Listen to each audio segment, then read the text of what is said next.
How does micro-philanthropy complement institutional international development? Micro-philanthropy directly complements the work of larger international organizations. And the fact of the matter is that, unfortunately, there exists such a wide scale of need in the world in many of these regions that no matter how many resources these large foundations may have, poverty is never going to be alleviated. Right. We can work towards improving people's lives and we can work towards poverty alleviation as a goal, fine. But the bottom line is that there will always exist these inequalities, which doesn't justify them, doesn't rationalize them, but it means that there's always going to be work for us to do. So in my work, I have seen time and time again the wonderful effects of large-scale institutions. And I support their work wholeheartedly. I used to do some work with the UN for refugees myself. But I've also come to the realization that there exists a lot more need that's not being addressed on a micro level.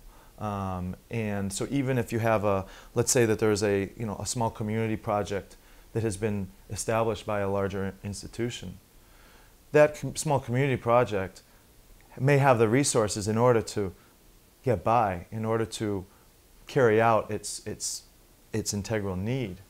But at the same time, there's so many ways to take a small amount of money and drastically improve that situation. For example, I was just in Rio doing some work in the favela shanty towns there, and I came across a project, a wonderful project. It's a project that teaches the kids percussion. Some of them even get to travel to Europe because the umbrella organization that helped form this group is a Dutch and Brazilian NGO.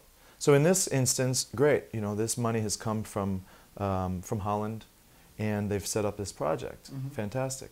Well, when I get there and they give me a performance, and I see these little kids watching, and I say to the director, "Oh, so are these little kids? Are they in the project too?" And she says, "No, they're not." I said, "Well, why not?" She said, "Well, because we can only have X amount of kids." I said, "Well, why can't we have more?" She said, "Well, it's simple. We just don't have enough drums to teach them. If you can't have a drumming class and have 15 kids, 20 kids that don't have the drums to play on." Yeah. I said, "Okay, well, what if we just went out and got enough drums to expand the project by 50 kids?" She said, "Let's do it."